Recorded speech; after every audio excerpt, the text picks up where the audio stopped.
Hello दोस्तों, राधे राधे। मैं माला प्रजापति हमारे यूट्यूब चैनल में सभी दर्शकों का स्वागत करती हूँ, अभिनंदन करती हूँ। आज मैं एक बहुत ही प्यारा विवाह गीत लेकर आई हूँ। अगर आप सभी को अच्छा लगे तो प्लीज लाइक करना, कमेंट करना और मेरे चैनल को सब्सक्राइब करना।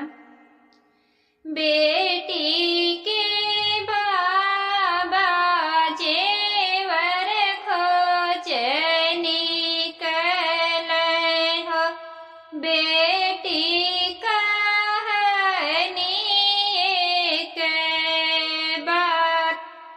बेटी के बाबा जेवर खोज निकले हो, बेटी कहानी के बात। गोरे बरने वार जिन खोज मोरे बाबा हो, गोरे बरन दुख हो, गोरे बरन वर जिन खोज मोरे बाबा हो, गोरे बरन दुख हो, गोरही वर बाबा जुल्फी सवारी है हो, साझे माँ के जई है आल साय।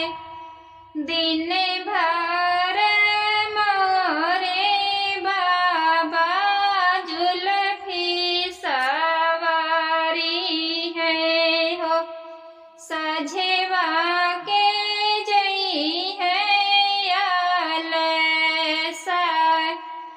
बेटी के बाबा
रतिया के